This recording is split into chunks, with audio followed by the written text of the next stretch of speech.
Welcome to Finding Faith in Fandoms, where Christian artists explore the spiritual themes and biblical parallels of our favorite stories. I'm your host, Jacqueline Tetrault, and today I have a new guest on the podcast, my friend Patrick Powers. Patrick and I have lived as part of the same intentional Christian community, so we've gotten to know each other through Bible studies. I'm Catholic, he's Anglican. I feel like we have a sort of mutual respect. We both are very appreciative of tradition and the role of art in faith. So Patrick, can you tell our listeners a little about yourself? Sure. I am from a place called Northampton County, Pennsylvania, which is about 40 miles north of Philadelphia. So eastern Pennsylvania, just before you hit New Jersey. Drawing is one of the art mediums that I really like to do. I've been drawing since I was 13 months old, according to my parents. And it wasn't just scribbles on a piece of paper. It was actually grabbing a crayon, holding it like a pencil, and doing lines. Another thing that is of note is I was diagnosed with Asperger's syndrome between the ages of 8 and 10. For a while, I was actually interested in illustration and story writing. But over time, I would say around the age of 13, when I started homeschooling, another interest began to emerge. And I think it had to do with the experience of how the Pennsylvania Homeschoolers Association was having requirements of us to go to historic places to learn about the state of Pennsylvania and history. So out of that came a new fascination in history.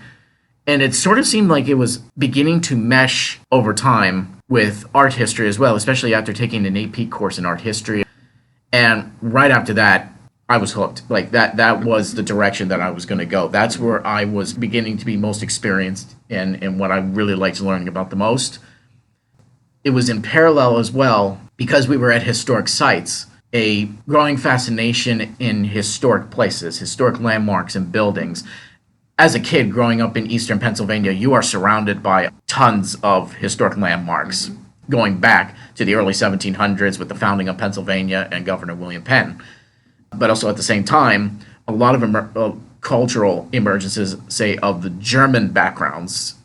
One of the neighboring towns that I live in is Bethlehem, Pennsylvania, which is known for its Moravian communities. The Moravians were a Protestant missionary group that came over to mission to the Native Americans, but they created their own communities. They brought with them their own architecture that was very heavily German influenced, or at least Eastern, Bohemian, Czechoslovakian, German influence, because that's where the denomination emerged. And it was just like, I don't know what it is. It's just that I really liked it. I really liked being around it. I really liked learning about it. Whether it be the background, whether it be the architectural styles, it just seemed like it's like God actually putting something on you, the mission in your life, the ambition, and especially on local levels and folk levels. In more recent years, I've definitely been thinking, how can I redeem these things in terms of glorifying God the way, say, C.S. Lewis and J.R.R. Tolkien tried to redeem pagan myths, to the mythos. And then, of course, the real question is, what does redeeming a mythos or something have to do with folk art, have to do with architecture, historic architecture, or art history and architectural history? I think it actually can. Maybe it's the realm that hasn't been explored, because it's not something that we think of every day unless you are actually studying it yourself, especially when it comes to like the everyday vernacular, which it's a word I actually hate using, maybe folk realm. Sometimes when we think of folk, we just think of common. We think it's just, typical, it's mundane, when in reality there's something more there in a communal binding sense than we realize. And it's just, sometimes, I think when I was a kid, and when I mean a kid, I mean a teenager, I began to get kind of irritated by that, and that's sort of the motivation that made me become a historic preservationist or historic resources management. I went to Penn State University pursuing an art history degree, and then came to be in Boston for graduate studies at Boston University in preservation studies. I currently am in a clerk position at a place called the Massachusetts Historical Commission. We are the main hub of budgeting and planning historic sites, and also promoting historic resources management for the state of Massachusetts. I'm glad you mentioned that.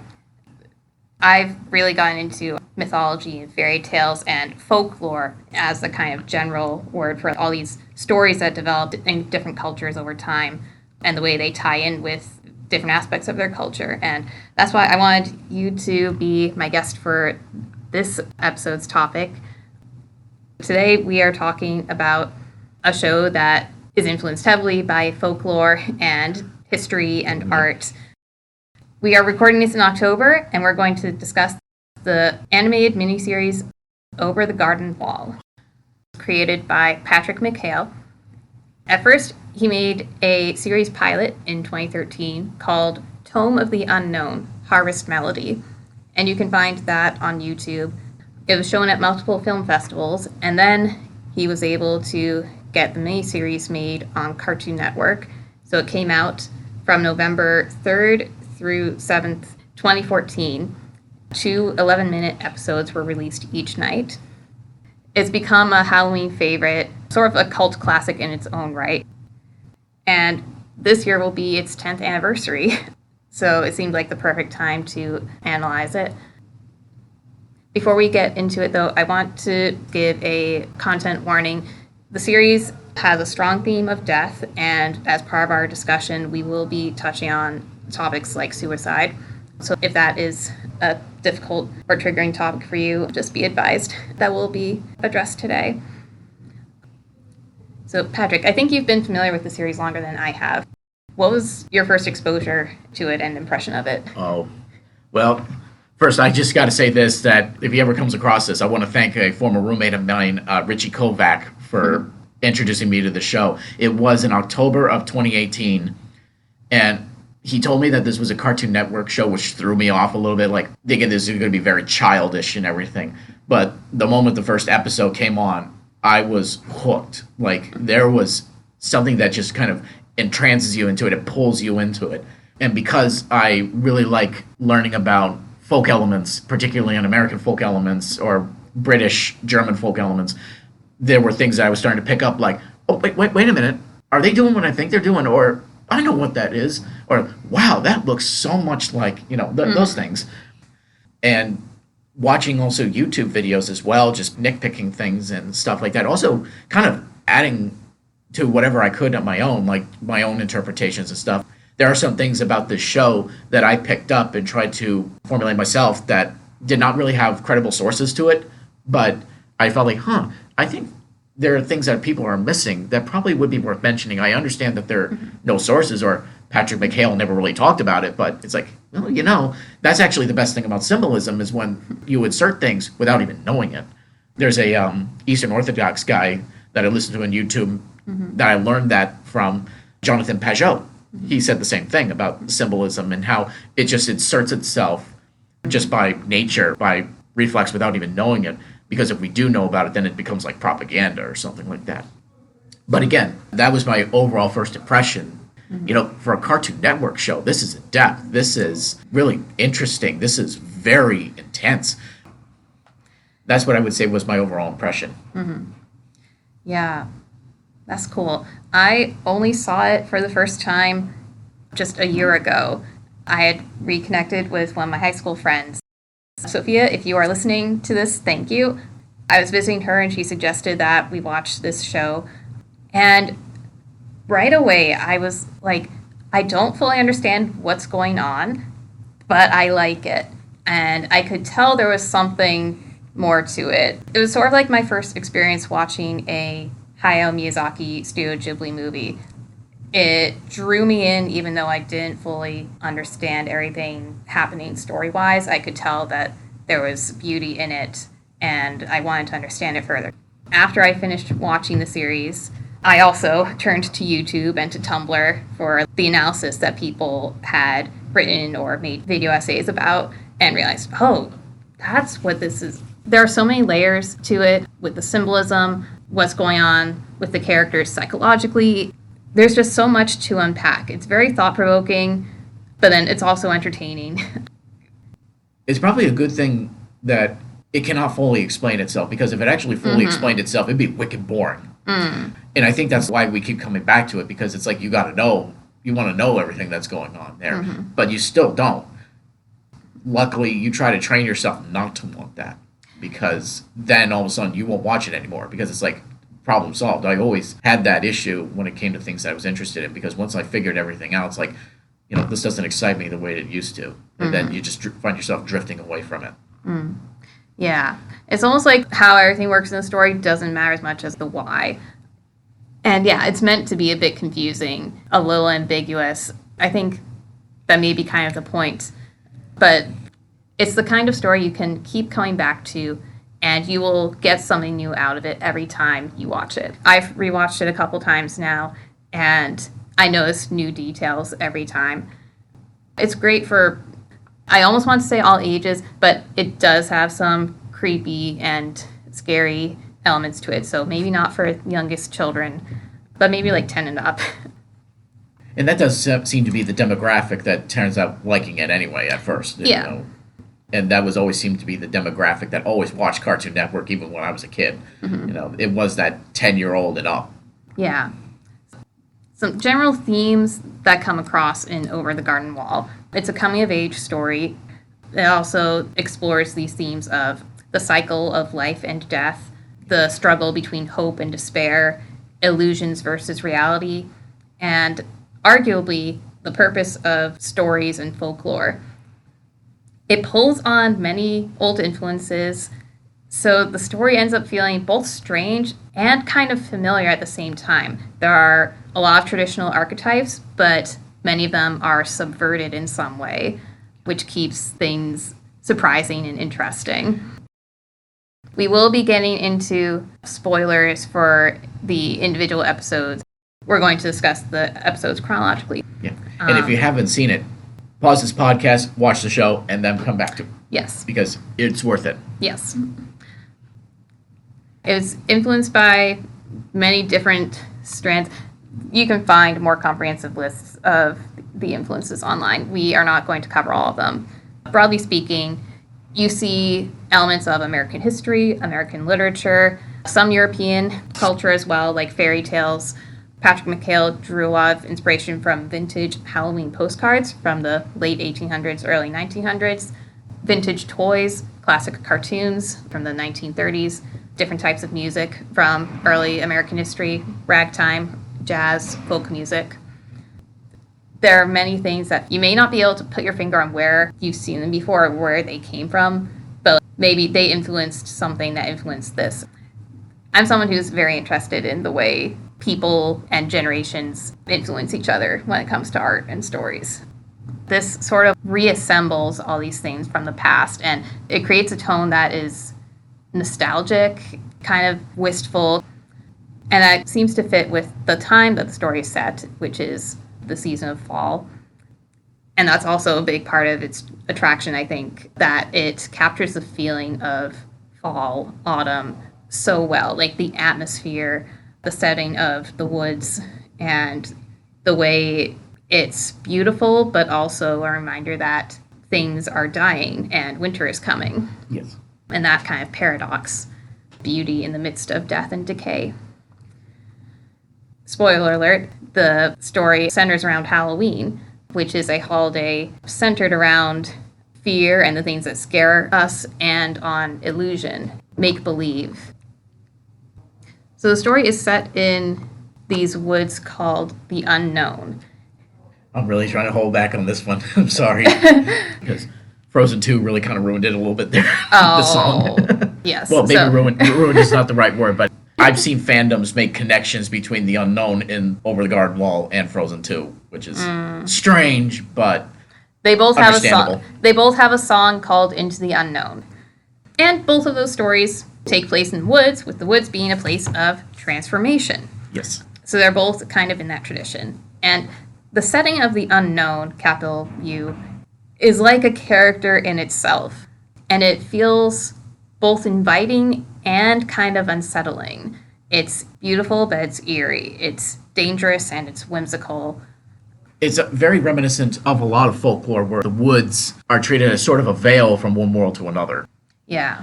Or like an in-between space. Yeah. It's similar to other allegorical stories about travelers trying to find their way home, or children who discover another world. So it feels like it's in the tradition of the Odyssey, Pilgrim's Progress. A sort of everyman character is having all these adventures on their way to get back home. And it's a spiritual and psychological journey as well as a physical journey. One of the stories that many people have pointed out having a direct influence on Over the Garden Wall is The Divine Comedy by Dante Alighieri, and in particular, the first book of the comedy, which is Inferno. That is the journey of the character, also named Dante, being led through the circles of hell and seeing all the people there, hearing their stories, all on his way to purgatory and then to heaven and to the beatific vision. So we will refer back to that as we go through these episodes. These are not all my own ideas and analysis. I have done a lot of research lately, and other people have spelled out these parallels. But I think it's great to reflect on them. I think that's a great foundation for looking at the story. And yeah, as we mentioned, it's hard to say exactly what, if any, the message is. I've seen sort of conflicting takes on what the show is saying about the role of folklore. Personally, I think it is giving a positive spin. I think it seems to be saying that even things in our culture that may seem silly, like old stories or nursery rhymes, may have a deeper wisdom than we realize. And many of us can sense that these things are meaningful, even if we don't know the precise meaning. Right. So without further ado, we are going to look episode by episode and then how they all tie together at the end. I don't think we need to say much about the pilot episode. The one thing I noticed about it was that it has a similar kind of story arc to the later episodes in the role of music in the story. And music seems to be a symbol of vulnerability and self-expression within the story. There's a lot of great music throughout the show, and the soundtrack has songs from both the pilot and the miniseries proper. Music is often shown bringing people together and saving the day in some way. So the series begins with a montage and the opening song, Into the Unknown, and it is very eerie, very mysterious, and we see all these images that seem disconnected and very strange. The opening song and the narration in the first scene suggest that we are entering a world of memories, stories, things that have been forgotten. Yep. So this is not the ordinary world of logic and conscious thought. It could be dreams. It could be a kind of collective unconscious. It may or may not be quote unquote real. Right. Like even in the lyrics, all that is lost is revealed, and our long bygone burns, mere echoes of the spring. Mm-hmm. If dreams can't come true, then why not pretend? So This could be a world of make-believe or someone's imaginings. We don't really know. And the story starts in medias res. The characters are introduced and they actually don't know how they ended up where they are. That's actually the first parallel to Dante's Inferno, because Dante, at the beginning of the story, doesn't know exactly how he ended up where he is, but he finds himself in the woods. One of the lyrics in the opening song is, "But where have we come and where shall we end?" And that's a very existential question when you think about it. Well, in many ways, also, it has been told that's even how the dream state starts. Like the moment we fall asleep, we don't have a beginning story to how the dream starts. We're almost like in the middle of it. Yeah. Being in the middle of the film, and you're just walking right into it. And it's like, wait, what happened before? Yeah. I actually asked myself that question in a dream once, and I still vaguely remember it. I don't know why. It's just deep dream state, let me tell you. Yeah, I've had very complex dreams that felt like a movie plot line or something, but of course I couldn't remember how they started. And when I woke up, I realized that a lot of the dream didn't make sense. Oh, absolutely. What's weird about mine is that it actually does feel like it's the same world. Like there actually are connections. There are actually places that I've revisited. There are ominous moments where it's like, oh, wait, I know this road, or I know those hills. I know this town. It's weird how it just all kind of is in that one sphere of that state. Yeah. So We are introduced to these two brothers, Wirt, who is 14, and Greg, who is 5. They're walking through the woods. Greg has a pet frog, and the first lines of dialogue are about trying to choose a name for the frog, so we're introduced right away to this issue of identity. Greg and Wirt are both dressed pretty strangely. Greg has a teapot for a hat, which I think is supposed to be an homage to Johnny Appleseed wearing a pot on his head. And Wirt looks sort of like a gnome. He has a pointed red hat, which, by the way, Dante, the character, is usually depicted wearing a red hat. Wirt is the one who stops Greg and is like, wait, where are we? And what are we doing here? And Greg is like, oh, we're in the woods and we're walking home. Wirt is pretty sure that they're lost. And we see right away, Wirt is a very anxious person, very pessimistic, is very fearful and assumes the worst of whatever they see.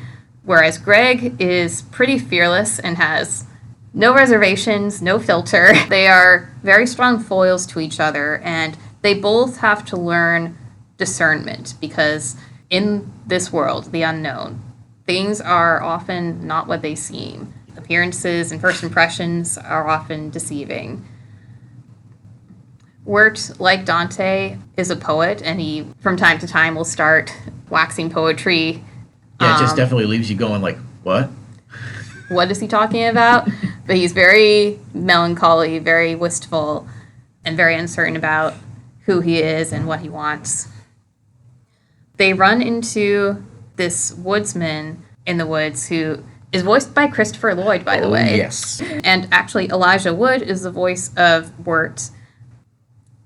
Wirt is worried that the woodsman may be an axe murderer.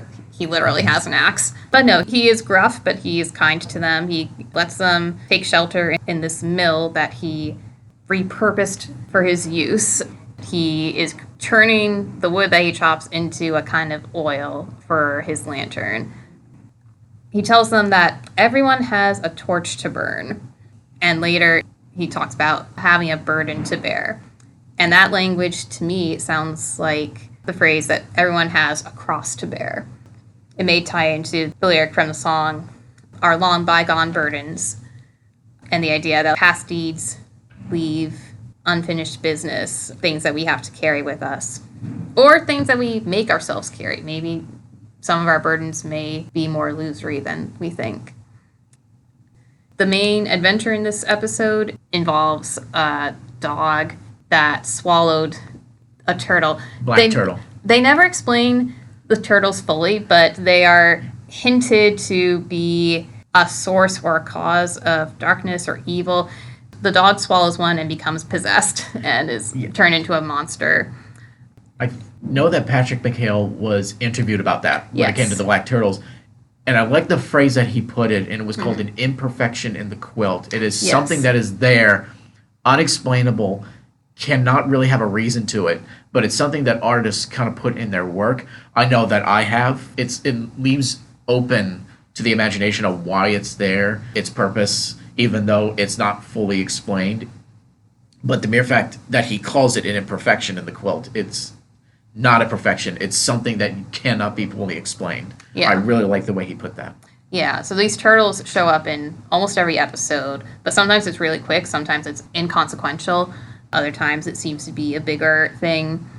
We almost don't need to know the exact details, but this dog swallows a turtle, kind of like the demons in Prince Mononoke, a similar kind of transformation. Wirt and Greg sort of accidentally cause it to spit out the turtle, but the whole situation of the dog attacking them is similar to in the Inferno. Dante is attacked by a leopard, a wolf, and a lion on his way into the Inferno. Dante also sees the sign at the entrance to hell. It says, "Abandon hope, all who enter here." And the woodsman gives a similar kind of warning to the brothers. He warns them that they're more lost than they realize. Yes. Welcome to the unknown, boys. Yes. And the woodsman also calls Wirt out because when danger appears, Wirt runs for his own life. He doesn't think of Greg, who is younger and also in danger. So the episode kind of sets up Wirt's journey as an older brother. His attitude at the beginning of the show could be summed up with Cain's question in the Bible, am I my brother's keeper? Yes. He literally loses track of Greg, isn't very close to him, and is just so wrapped up in his own worries and insecurities that he doesn't seem to care much or realize that he is supposed to care about Greg.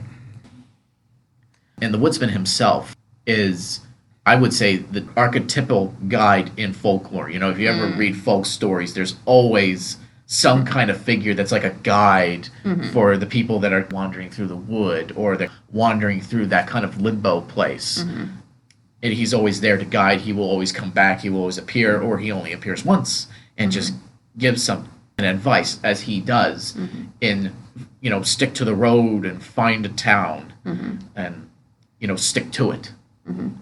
Yeah, he tells them to beware of the unknown. He tells them to leave the woods if they can. That is their task. And he tells Greg to give the frog a proper name, which may sound a little silly, but it may be a more serious matter than they realize. It becomes a running gag that Greg is always giving the frog a new name. I'm not sure exactly what the frog is meant to symbolize. It could be multiple things, but I think identity is very important in this world that they have found themselves in, so they need to figure that out. So that's episode 1, The Old Grist Mill. Episode 2 is called Hard Times at the Huskin Bee. There's a lot of double meanings and symbolism in this episode. It seems to correspond with the limbo stage of Dante's journey. Limbo is where the souls of people who are virtuous but unbaptized are sent to wait, and a figure seen at that reign of hell is Minos, or Minos, who judges and passes sentence on the dead according to their deeds. Like, he'll decide which level of hell they go to. But in Over the Garden Wall's case, which I find very fascinating, it's not Minos, but they call him Enoch. And it's interesting that they would choose Enoch, one of the early patriarchs in Genesis before Noah, as the name, to be sort of the almost the lord or the kind of leader of that particular community. Yeah. Wirt and Greg run into this bird. Her name is Beatrice, and that name is actually directly from the Divine Comedy. She is the woman that Dante was in love with, and she ends up being his guide when he gets to heaven. Beatrice in Over the Garden Wall is a bluebird, and she's pretty snarky, pretty cynical. She seems to be stuck in this bush, and when Greg frees her, she promises to do something to help them in return, and she suggests that she guide them to Adelaide of the Pasture, the good woman of the woods. So we're getting some sort of Wizard of Oz vibes. Like, this magical figure is supposedly the one that can bring the kid or kids home. Wirt is skeptical. He doesn't really like the fact that they're encountering, like, talking animals. We get the sense this is not his normal. He's not from this world. So he wants to sort of cling to the rational. And so they see signs pointing to this town called Pottsfield, which sounds like a pretty obvious reference to Potter's Field, a place where unknown deceased people would be buried. Yeah, very often of lower social status in society that people just kind of cast away. Yeah. It was even referenced in one of the Gospels that the coins that Judas gave back to the priests, they used it to buy for a potter's field, which was almost like another double insult, that the money to betray Jesus will now be given back to us to give to a potter's field for the graves of people that nobody cares about. I'll have to think more deeply about that. That could be very symbolic in itself. Pottsfield is inhabited by people who seem to be made of pumpkins. Like, everyone has a pumpkin for a head. They accidentally step on someone's garden, destroy some property, and disrupt the peace of their harvest festival. So Enoch sentences them. At first, it seems very intimidating. Wirt is worried that they're going to be executed or imprisoned. But no, Enoch says they just have to do a few hours of manual labor. Yep. So that's a great reversal of expectations. They are put to work in the fields, picking crops and digging holes. there's this montage with a song, Patient is the Night. Sung by Chris Isaak, nonetheless.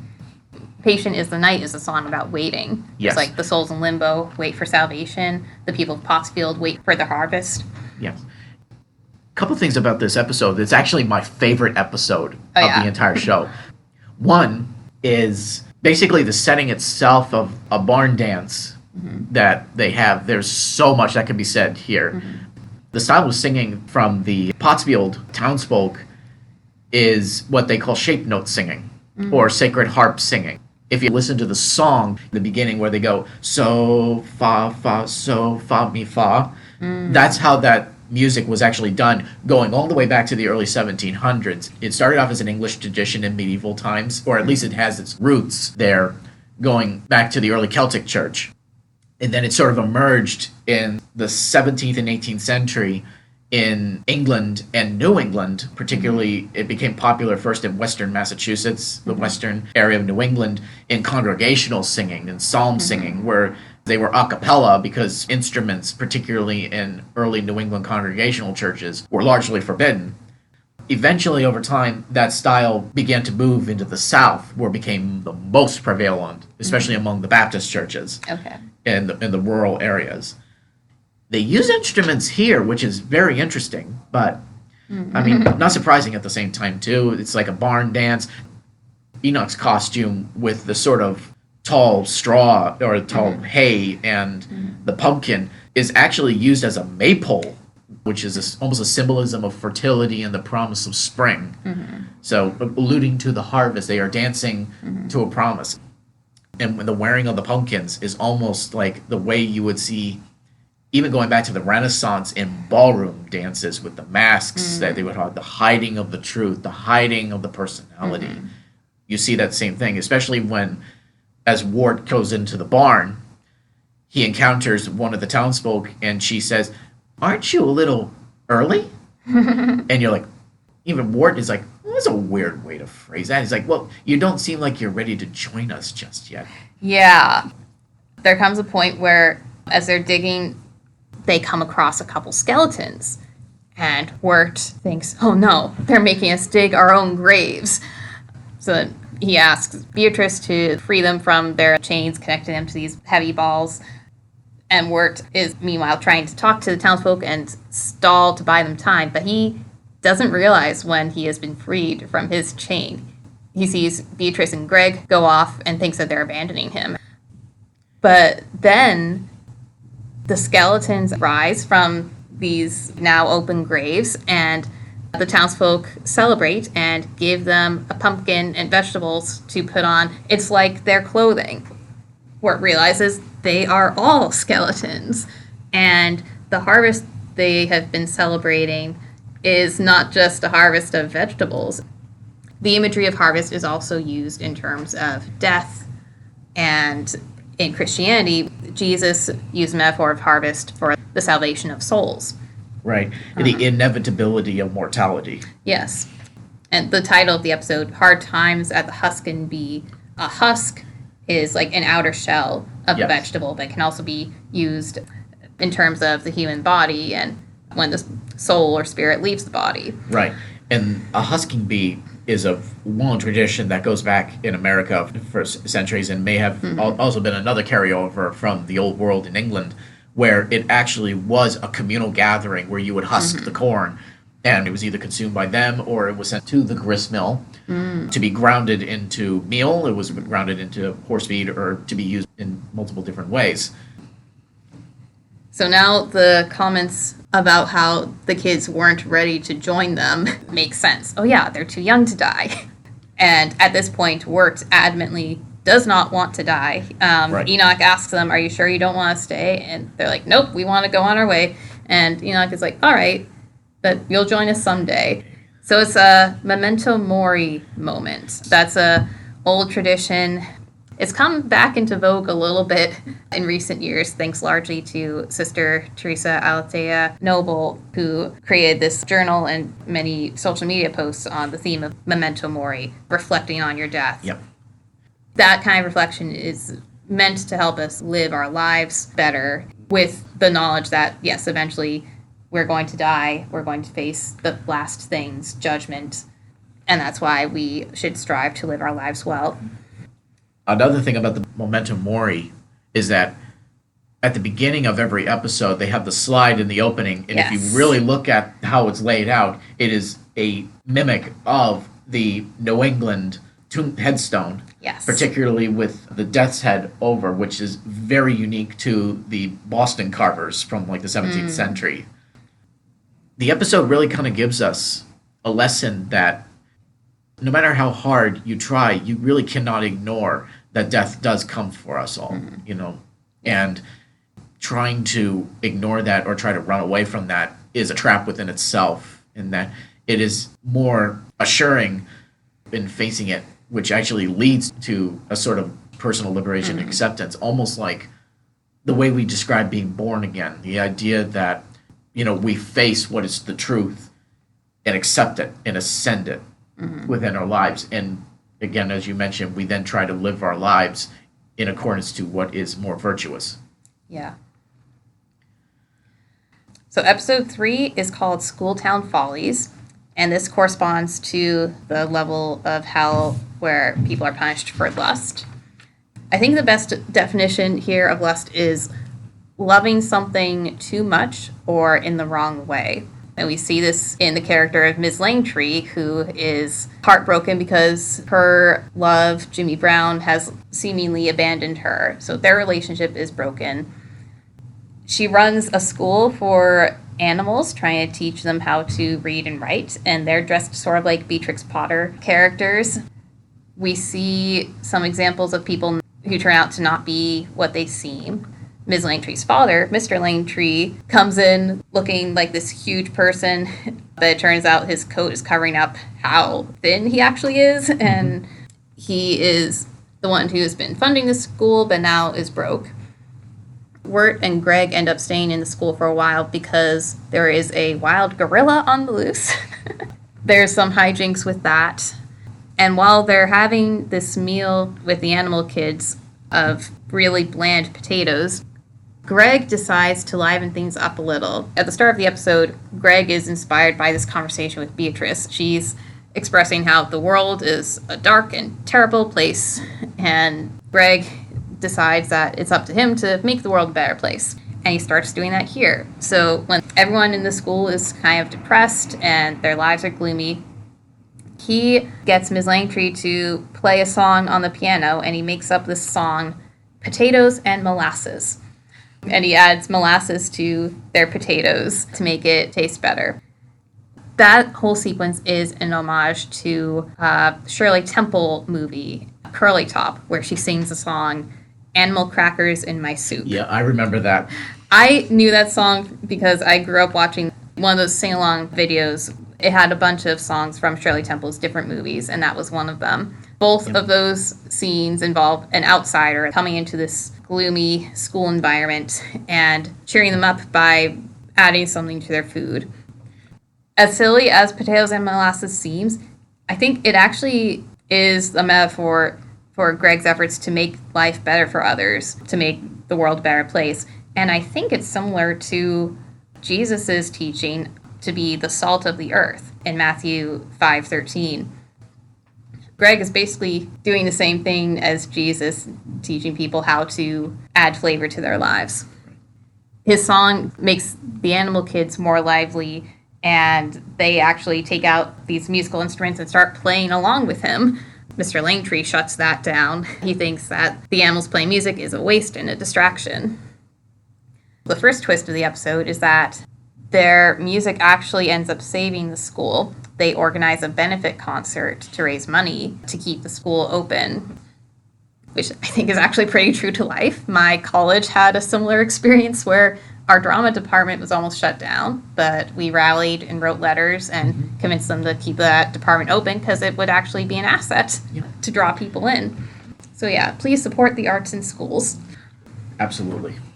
The second twist is when the gorilla shows up at the end, and Wirt saves the day by accident. He trips over his shoelace, which had been a running gag earlier in the episode, that he didn't have a chance to tie his shoes.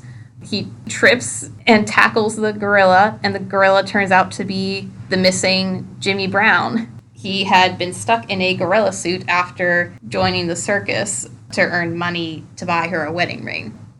The whole situation of Ms. Langtry being a jilted lover was actually based on a misunderstanding, miscommunication, an inability to recognize. The episode ends with Mr. Langtry saying tearfully, "I guess life really is as sweet as potatoes and molasses." So it's like the good can be mixed in with the bad. And where it shows that sometimes the thing that solves the problem or conflict happens by accident, like tripping over your shoelace. I think that's just sort of similar to the role of providence, happy accidents or happy faults. Right. Next episode is Songs of the Dark Lantern. The episode both starts and ends with a chase in the woods. It seems very influenced by the Legend of Sleepy Hollow, Yes. which is a classic New England short story. Washington Irving, more New York, Long Island area. There's actually a town called Sleepy Hollow. It also makes me think of Paul Revere and Sybil Luddington riding their horses in the night. So this episode parallels the ring where people are punished for gluttony. In that reign of hell, it is always raining, and the gluttons are punished by being unable to eat. And Cerberus guards this part of hell in the Inferno. So in this episode, we see Greg, Wirt, Beatrice, and the frog take shelter in this tavern, which is guarded by a dog. This episode deals a lot with the themes of identity and community. And by interacting with the people in the tavern, the boys learn more about themselves and are kind of forced to reckon with this question of who they are and who they would like to be. Mostly Wirt. Greg isn't as concerned with those things, but Wirt is kind of put on the spot. Everyone in the tavern identifies themselves with their job, their line of work.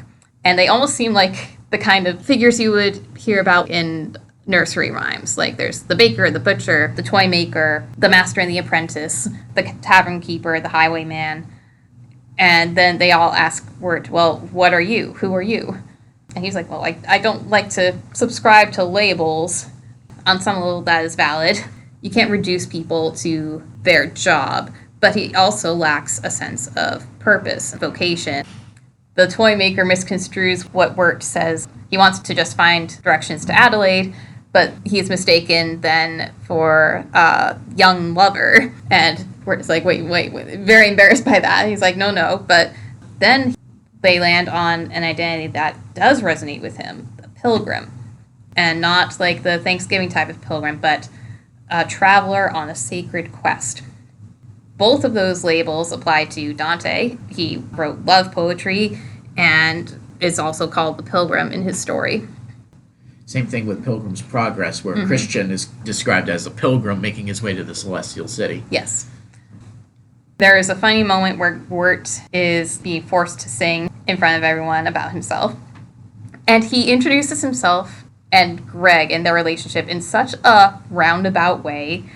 Instead of just saying that Greg is his brother, or technically his half-brother, he says, we're related because my mom remarried and gave birth to him with my stepdad. And it's like, wow, way to distance yourself. Yeah, is there something you're trying to tell us? Yeah, you clearly haven't accepted this kid and your stepdad as a part of your family.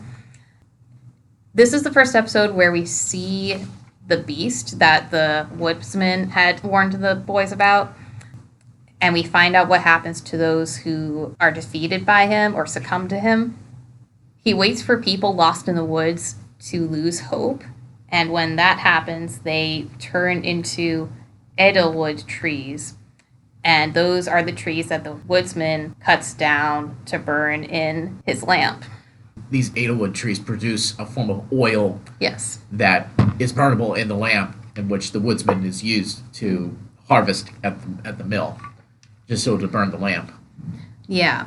And at the end of the episode, it's revealed that the woodsman is doing that in order to keep his daughter's spirit alive in the lamp.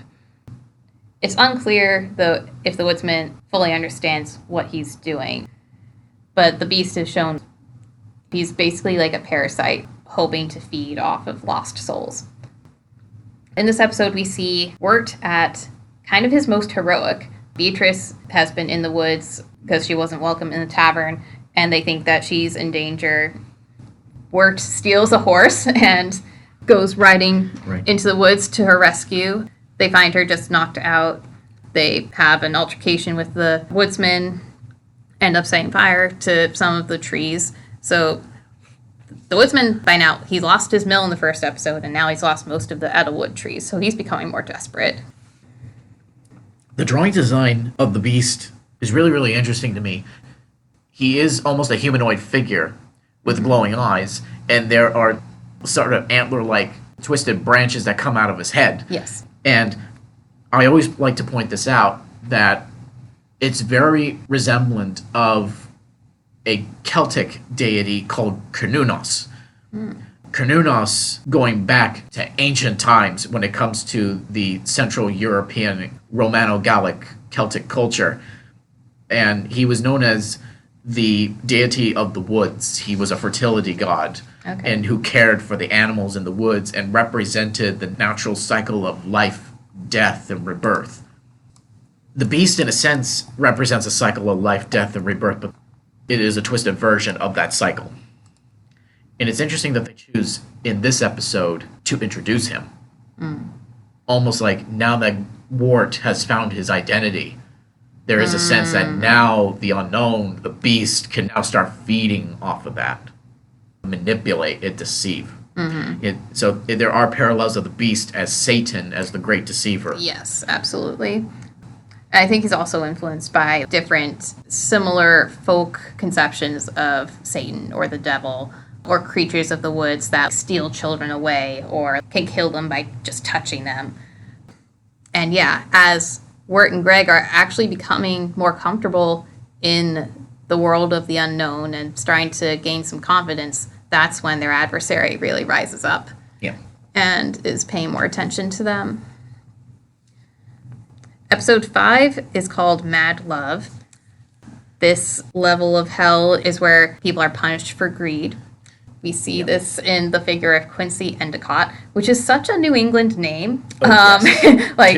Quincy is the name of both a town in Massachusetts and John Quincy Adams.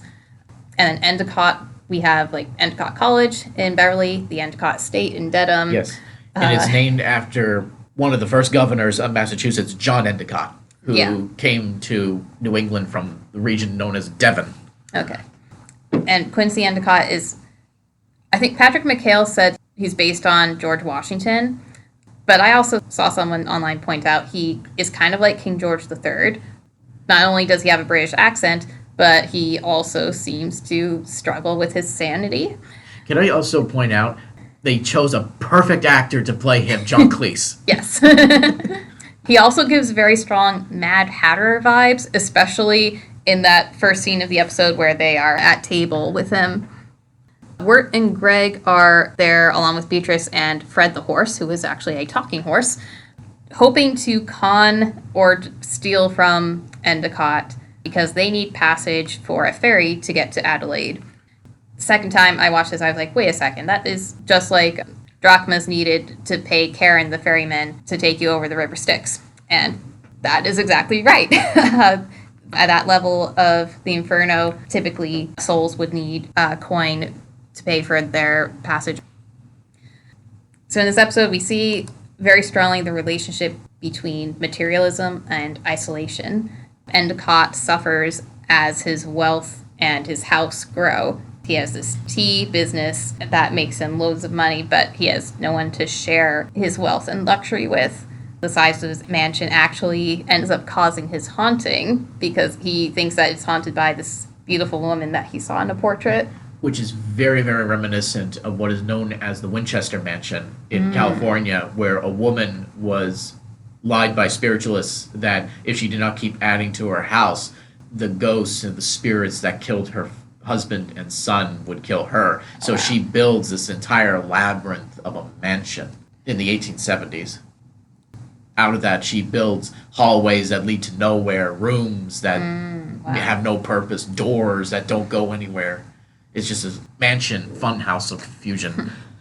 And I wonder if that could also be symbolic a house can sometimes be a symbol of a person's soul. If the passages don't go anywhere and the house is empty, what does that say about the person's soul? Well, we always learn that in architectural history, that even on the folk sense, a house being the household, it's an almost governing body itself, as in the Bible, as it's described as the household.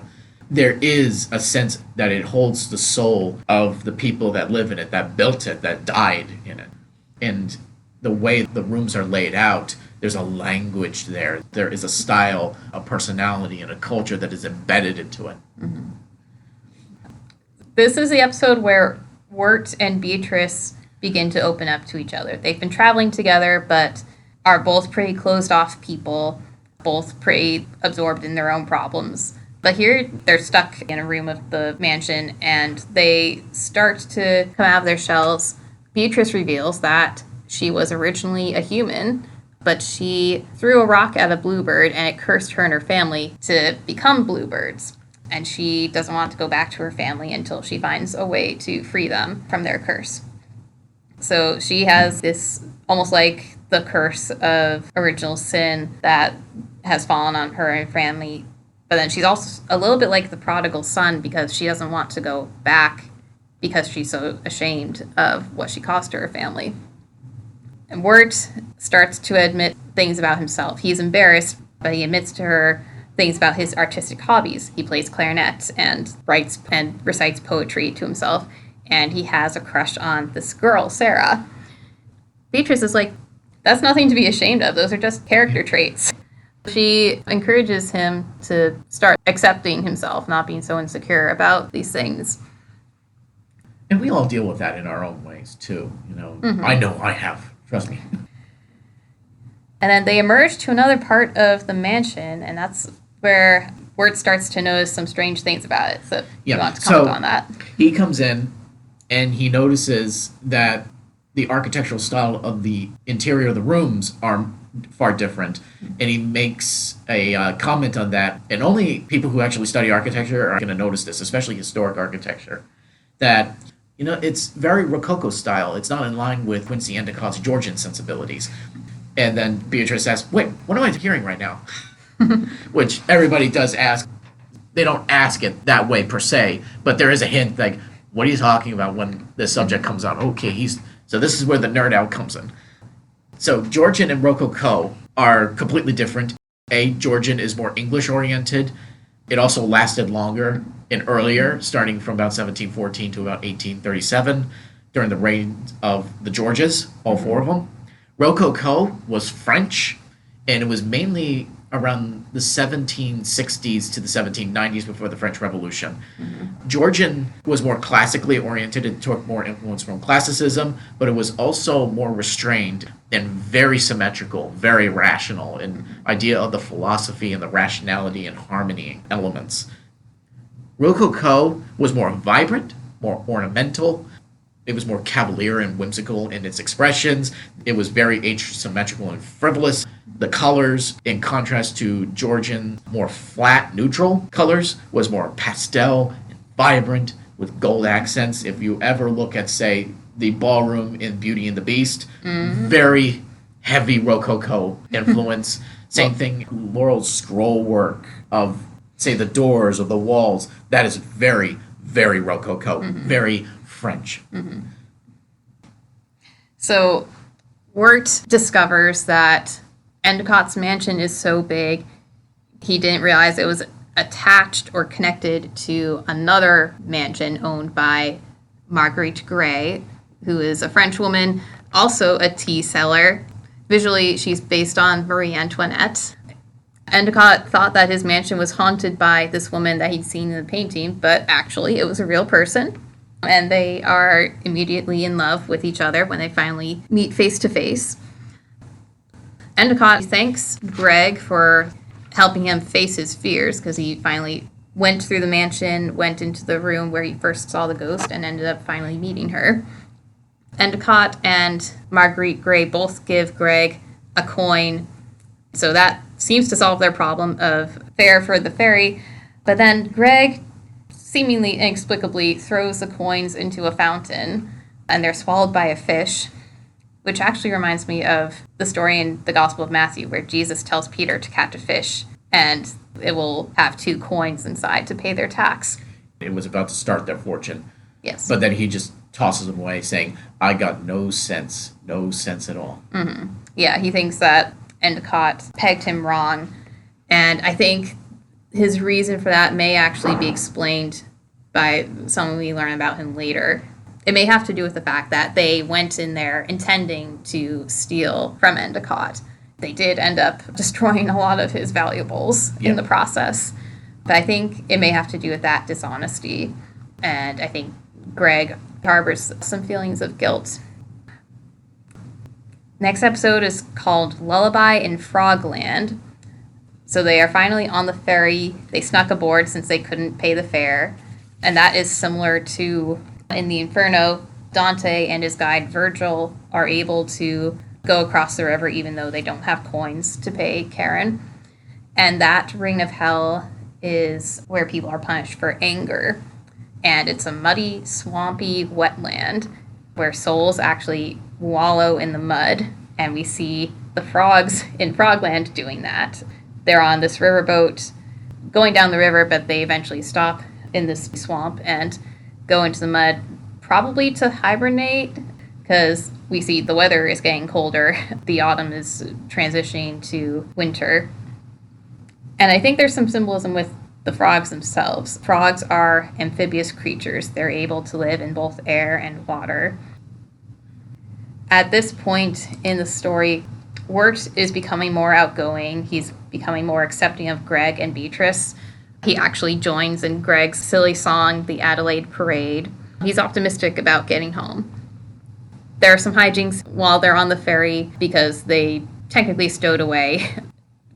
They end up playing with the band, and Wirt initially wants to hide his musical talent, but Beatrice convinces him to try playing the bassoon for the band. That little bit reminded me of Jesus' teaching that you are the light of the world. You wouldn't hide a lamp under a basket. Don't hide your light from others. Well, it's also the parable of talents, where one of the servants that buries his talent in the ground out of fear receives the condemnation instead of investing in his talent. This is something I have to tell myself sometimes because I do have a tendency to get defensive in my talents or my drawings because sometimes they cannot be very rationally explained why I do the things that I do or what I draw, the things that I draw, especially if they're a place that doesn't exist. And I just go into defense like, I'm not drawing anything. But then I also get the conviction of you're burying your talent in the dirt. So it's a great moment for Wirt, literally coming into the light, and then he doesn't get in trouble. He's able to keep the band playing, and the frog that Greg has been carrying from the beginning turns out to be a singer, and he sings a song that includes the line over the garden wall.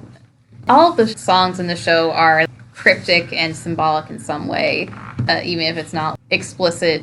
They all have to do with what's going on in the story, or the larger story, I should say. Wirt reveals a bit more of his backstory to Beatrice. He talks about how he wanted to confess his feelings to Sarah, but then another guy, Jason Funderburker, tried to whisk her away. Oh, man, what a name.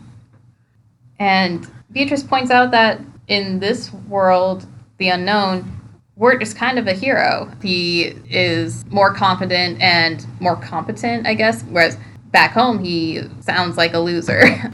At least that's his perception of himself. And then she raises the question, well, what if you guys don't go home? What if you stay here? There's a sort of shift in their response to that. When they were first asked a question like that in Pottsfield, they're like, no, we have to go back.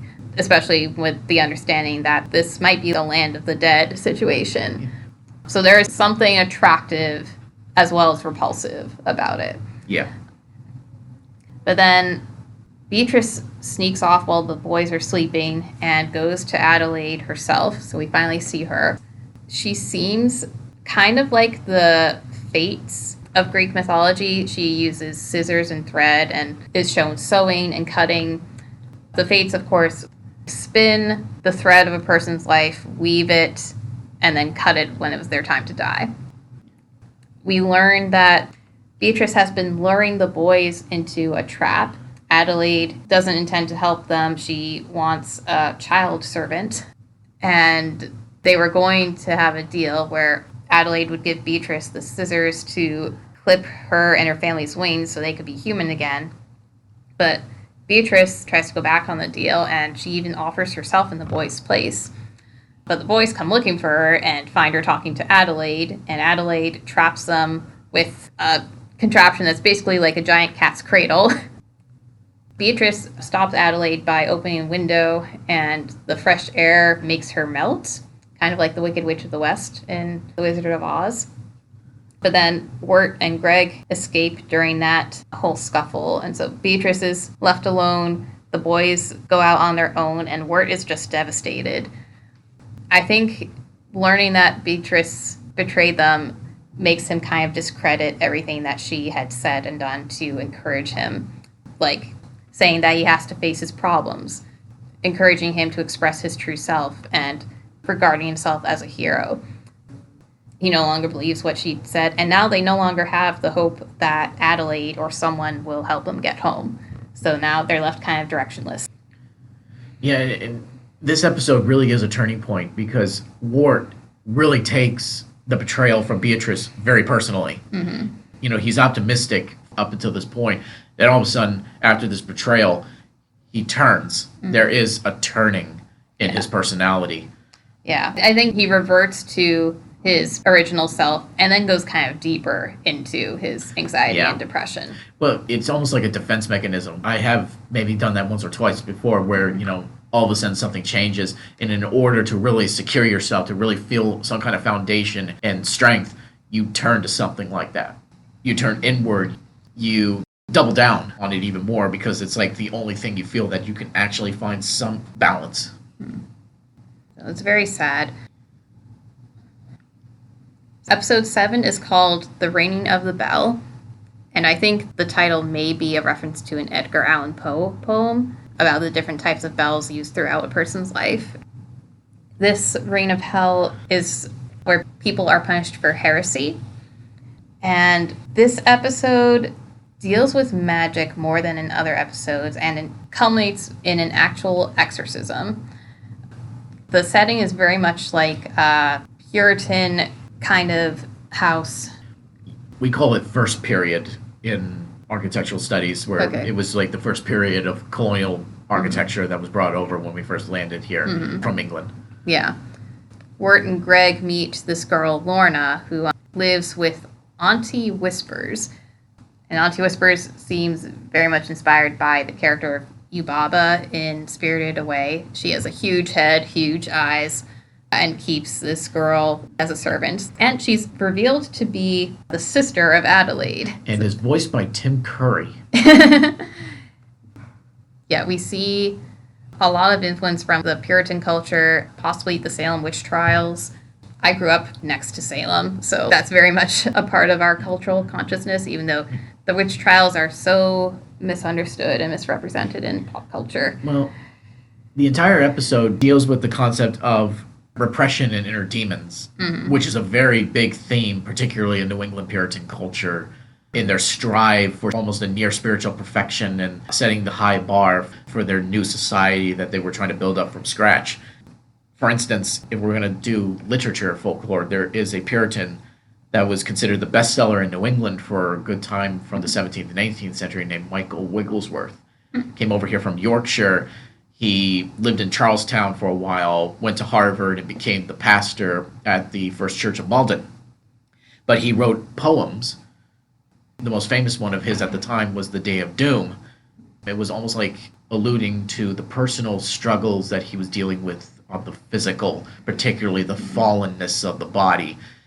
There are a lot of theology in terms of Puritans, in terms of good guided soul work that were very good, that I really like. But New England Puritanism had a very weird outlying twist to it. I will admit that. That was not healthy, and they did not carry the theology well. Yeah. This episode also brings back the Woodsman and the Beast, and the Woodsman tries to warn Wirt and Greg that the Beast is aware of their presence, and he tells them to keep hearty, in both body and spirit, but they don't trust him at all and run away. Even though Wirt and Greg come out victorious, they are able to help Lorna. They figure out how to free her from the demon. Wirt still feels like he doesn't know what to do anymore. He isn't certain of anything. He's going deeper into despair and hopelessness. And the beast is just waiting for him to succumb fully and become part of the forest. And that brings us into Babes in the Woods, which is where things start to approach their crisis. I also want to bring up that even also after Wart's betrayal, at the same time as the beast becomes more and more of a present figure, it starts getting colder and colder and colder. Yes. Yeah, the weather is already turning colder. So Babes in the Woods, the title, the plot, and the imagery are all derived from a fairy tale of the same name, which also involved two young siblings who were abandoned in the woods and starved to death. And birds and woodland creatures cover their bodies with leaves, and they ascend to heaven. There's also a 1933 Disney cartoon with that name, and it showed a Hansel and Gretel kind of duo meeting a witch and then outsmarting her. And this is where we see some of the strongest parallels to Dante's Inferno, because in the Inferno, there is an area of woods, and the trees are actually the souls of people who committed suicide. This is the reign of hell, where people are punished for violence against others, violence against themselves, and violence against God. Wirt is at the end of his rope. They can hear the beast singing. He sings these weird little songs from a distance, and they know he's out there. And Wirt starts to express a nihilistic attitude. He says, can we just admit that this fog in these woods are deeper than we can ever comprehend? And Greg is still all bubbly and optimistic and has faith in Wirt to have a plan to get them home. And Wirt is just like, can we just accept that we're not going to get home? So he's given up. He actually blames Greg for getting them into that situation. He says they ended up in the woods because Greg was goofing off. And he tells Greg that he can do what he wants. Wirt no longer cares, which is such an awful thing for an older sibling to say. They lie down to sleep, and Wirt is basically just ready to lie down and die, I guess. But Greg takes seriously the idea that, okay, he has to be the leader now. What happens next is, I think it's a little similar to the Garden of Gethsemane, because Wirt falls asleep even as danger is closing in around them, like the disciples. Meanwhile, Greg makes a wish or says a prayer asking for guidance, and then he has a dream or vision of something like heaven. He sees Cloud City and its inhabitants and gets to visit them. This episode has the most references to 1930s cartoons out of all the episodes. So Greg has a little side adventure there. He is told by the Queen of Cloud City that she can grant a wish for him, and he wishes to be brought home. But she tells him that Wirt can't come because the Edelwood is starting to grow around him. He's already given himself up to the beast's power. Greg starts to be very Christ-like. Well, no, he's been Christ-like before, but he takes a step similar to Jesus and us. Greg does not want salvation for himself if Wirt cannot have it too. So Greg makes a wish to take Wirt's place. He sacrifices himself and agrees to go with the beast.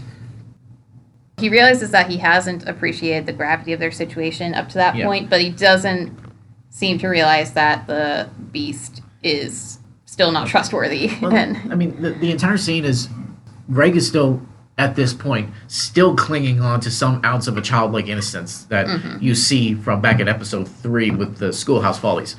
And, you know, the joy of childhood, the cloud dream itself, in referencing even in episode 2 with Pottsfield, a mask reference. It is masking that childhood innocence from reality. Like, you're using that childhood innocence with the characters and the child voices and the singing and the joy in that moment that is kind of hiding Greg, showing that Greg is kind of almost masking it from the reality which Ward is fully embracing to a point that is mentally unhealthy for him.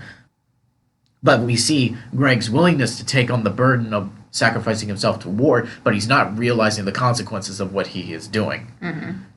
Because that childhood innocence is almost blinding him from it. Yeah. So Greg leaves Wirt and the frog behind, goes off with the beast, and while they were asleep, snow has started to fall, the wind has picked up, winter is settling in. They seem to be in danger of freezing to death. But then Wirt wakes up and realizes Greg is gone. That finally snaps him to his senses. He goes looking for him, but he ends up falling through ice into cold water, and then he's pulled out. He sees Beatrice briefly, but he's losing consciousness, but she has been looking for them. And then it ends with Wirt passing out. The next episode, the penultimate episode, is called Into the Unknown, and it finally gives context for Wirt and Greg, who they are and where they came from. We see that they live in, I almost want to say modern day, but it's probably sometime in the 70s or 80s, maybe the 90s. No, I've heard people allude to the 90s, but definitely, I have actually strived to actually figure this out before. Yeah. I choose the year 1980, and I've actually looked to research that could actually back it up, like especially with the use of a tape cassette player. Yes. The simplicity of technology. He has a poster on his bedroom wall that alludes to some kind of space movie, which almost mirrors the Star Wars. The one thing that actually gave it away is also the concept of the half moon in the sky. There was a half moon in 1973 on Halloween night, and then there was another half moon on Halloween night 1980. Wow. Okay. And then, of course, another thing I'd like to point out is the police car, which to me, as a car buff, looks like a mid-70s Plymouth Chrysler police car, at least 74, 75. Just the length of it, the grille and the design of it, the bulkiness of the car. So clearly, at least 1970s, which actually alludes to how we like to see Halloween in a more simplistic way. You know, going back in time, of the Halloween times of the good days. Yeah. It gives sort of the same vibes as It's a Great Pumpkin, Charlie Brown, which one of the articles I read in researching the show pointed out that Halloween special, it's tinged with nostalgia. We love to rewatch it every year, but it's actually kind of depressing. Yes, it actually is. It's actually kind of cynical. But yeah, it's a very similar situation. I think we only see one adult, old lady Daniels, but the rest of the time the kids are on their own. There's no adult supervision, except for there's a policeman in his car, but his face is never seen. And we see Wirt's Dante similarities come out more than ever. Just like Dante would write love poetry, and that was a whole genre in his time. Wirt is kind of lovesick over Sarah, and he is debating whether to confess his feelings. He's made a cassette tape for her with music and poetry on it, and wants to give it to her to express his feelings. This all takes place on Halloween night, and this ties in with a lot. At this circle of hell in the Inferno, people are punished for fraud. And Halloween is the occasion where everyone is in costumes pretending to be things that they're not. And that circle also includes thieves. And we find out that Greg stole a rock from Mrs. Daniels' garden, his rock facts rock that he has been pulling out of his pocket throughout the show. It's a rock fact. But it's revealed that Wirt's perception, the way he's described these people and situations, isn't quite the reality. He perceives himself as a loser, and he thinks that he can't compete with Jason Funderburker. But everyone is pretty happy to see him. He's not a social outcast like he thinks he is. And Sarah seems to like him pretty well. She invites him to go with them to the cemetery. Not to do anything illegal, just to drink age-appropriate drinks. Yeah, age-appropriate stuff. Wirt is just completely driven by his fear, and his perception is worse than the reality.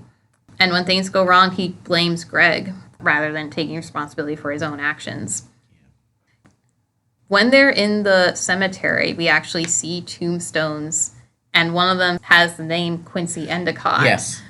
Which supports the theory that everyone in the unknown is dead. And, of course, Halloween, or Hallowtide, in the church calendar is when we pray for the souls of the dead, the souls in purgatory.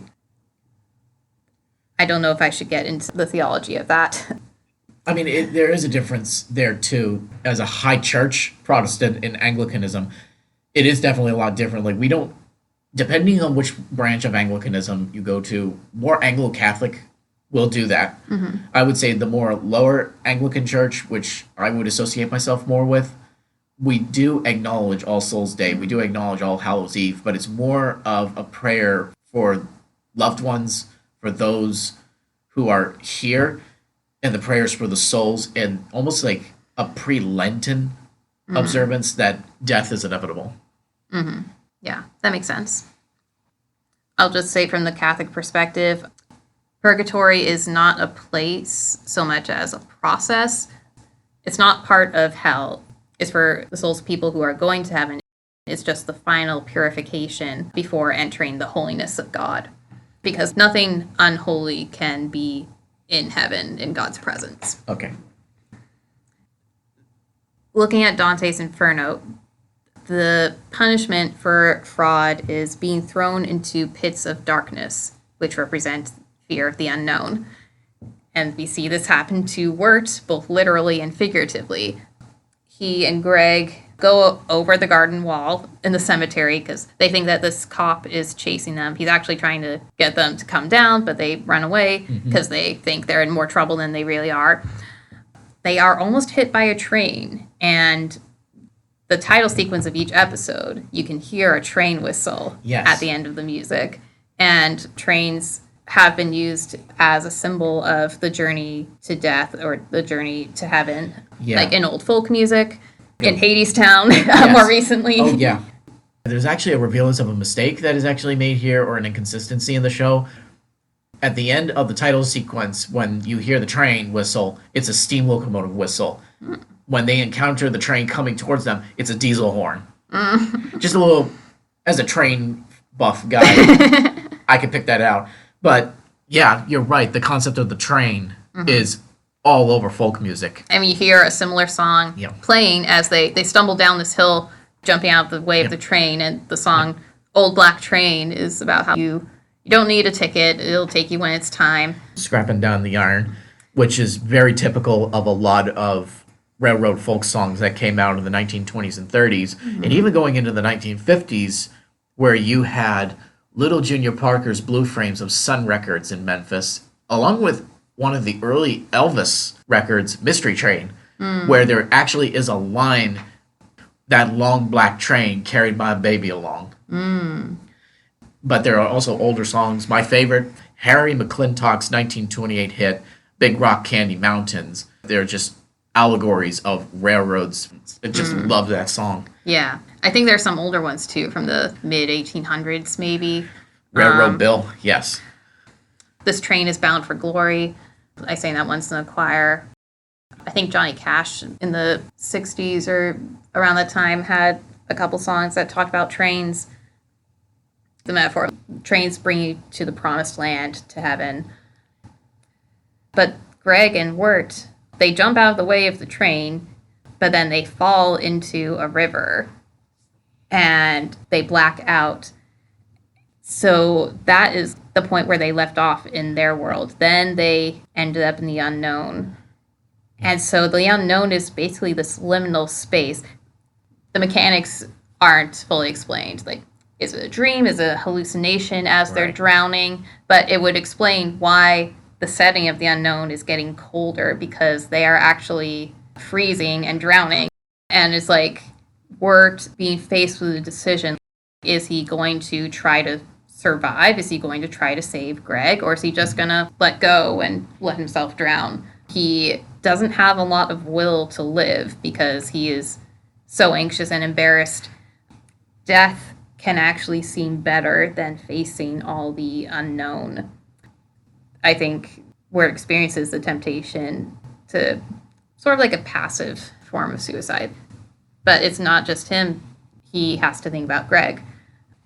So at this point in the episode, he was rescued in the unknown by Beatrice, and Beatrice brought him to her family. They live in a tree now because they're all bluebirds. But Beatrice herself doesn't stick around. She can't face her family yet. Wirt wakes up. A gross but interesting parallel to the Inferno here. One of the punishments for fraud, specifically for flatterers, is that they are fed human excrement. Yep. And Beatrice's mother feeds Wirt dirt, which at first he spits out, but then he takes some and eats some. Yeah, it's gross. There's symbolism to it for flatterers, like what came out of them in life goes into them in death.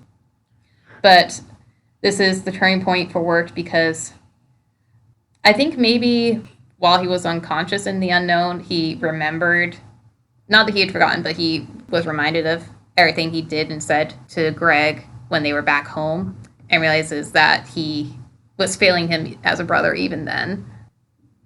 Beatrice, his mother, tries to discourage him from leaving because the snow has come on.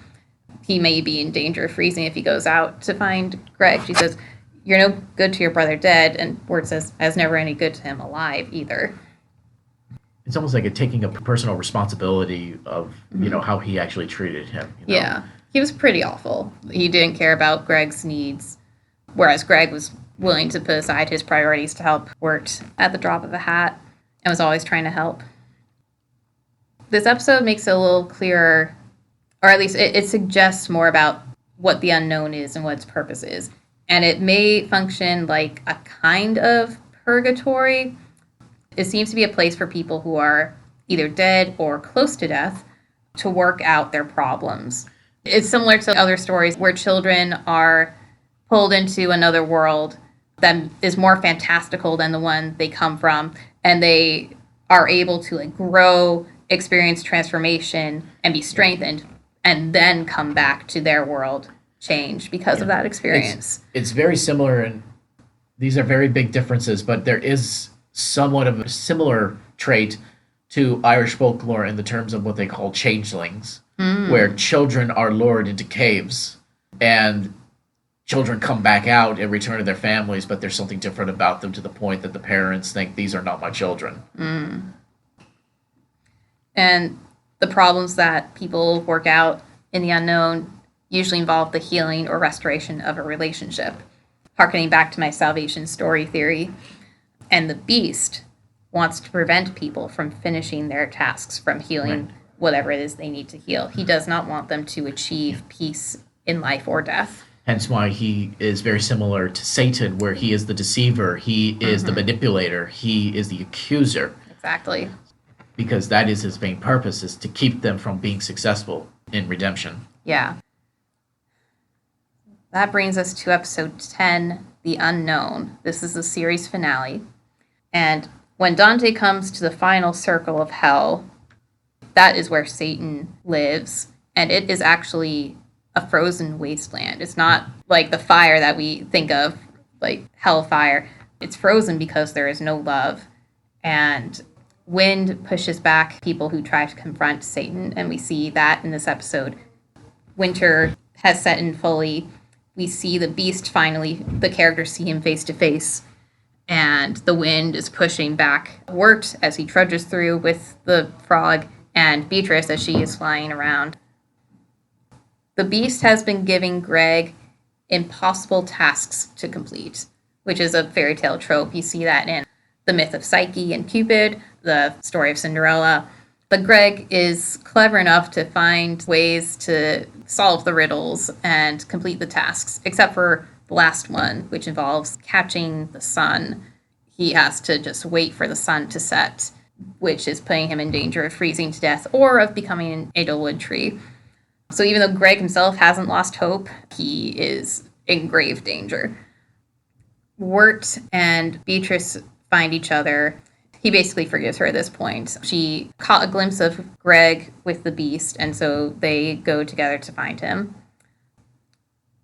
Greg does start to turn into an Edelwood tree, and the woodsman comes across him at that point and realizes with horror that all of the Edelwood trees were once children, and that he has been complicit in feeding them to the beast.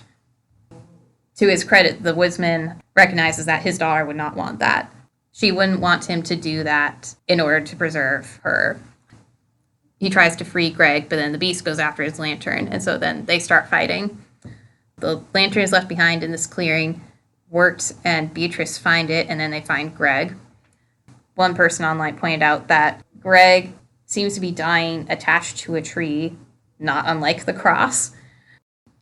We start to hear some music in the background. Yes. It is a new version of Potatoes and Molasses. But it's in Latin. Yeah, and it sounds like a dirge or a requiem. Yes. But it kind of circles back. I think it underscores Greg's Christ-likeness, because that song was about him brightening, enlightening people's lives. And now Greg is dying as an act of self-sacrifice. Wirt apologizes to Greg. Greg reveals that he stole his rock from Mrs. Daniels. It turns out that that has weighed on him, figuratively as well as literally. Yes. That was his burden, carrying the rock that he stole. He calls himself a stealer. And I think one of my sisters actually experienced a similar thing as a child, over taking something silly like a rubber band from our grandmother's house or something like that. The first time a child does something that they know is wrong or reaches a new level of transgression, and then it weighs on them, that shows their emerging conscience. Greg asks Wirt to return the rock to Mrs. Daniels, but Wirt is like, no, you'll give it back yourself. And he says that he has a name for the frog, Jason Funderburker. I don't fully understand why. But then Greg kind of passes out, and then the beast confronts Wirt and demands the lantern. The beast says that Greg is too weak to go home and that he'll be part of the forest. Wirt is adamant that he's not going to let that happen. So then the beast offers him a deal. He offers to put Greg's spirit in the lantern and says that as long as Wirt keeps the flame in the lantern lit, his brother will live. He basically wants Wirt to take the woodsman's place. And Wirt starts to agree. He wants to make up for all his mistakes with Greg. But by this point, he's been in the unknown long enough that he knows things are not always what they seem. Exactly. And he realizes from his conversation with the beast, you don't have any power. You just have this obsession with keeping the lantern lit, as if your soul were the one inside. And then we see in that particular moment sort of a freaking out of the beast. Yeah. All of a sudden, something was just pulled back. The truth was revealed. Mm-hmm. Yeah. And it's just like Satan. He has no power in himself, but he will try to manipulate us so that we destroy ourselves, basically. He wants to trick us into doing his work. But Wirt realizes that the beast is more afraid of him than he is of the beast. So Wirt threatens to blow out the flame, and that's when the beast shows how terrified he is of that happening. But he does it in front of the woodsman, which the woodsman all of a sudden is seeing the whole thing, and he's realizing another truth, that he has been lied to as well. Yeah, and Wirt, interestingly, does not defeat the beast himself, but he gives the lantern back to the woodsman. He empowers the woodsman to overcome the person who deceived and used him for so long. So Wirt cuts Greg loose from the tree branches. They say goodbye to Beatrice, who decides to go back to her family at last. She says she'll finally admit to them that it's her fault that they became bluebirds. And Wirt reveals that he actually has Adelaide's scissors. He used them to escape from her house, and he gives them to Beatrice. So they reconcile. In the weirdest way possible. You wonderful freak of nature. Yes. Yeah. Then they go off. The woodsman is left with the beast, and the beast is like, do you really want to go back to that empty house? Last bastion of the beast to actually get him back into the deception that he had before. But by that point, it's already too late. Yeah, the woodsman, there's a lot going on with him psychologically. I think he has been clinging to what he thinks is this remnant of his daughter and kind of keeping himself from grieving. But he decides to finally face that to process his grief. He blows the flame out, and the beast disappears. We don't actually see the parting of ways, but we hear Wirt and Beatrice saying goodbye to each other. Yes.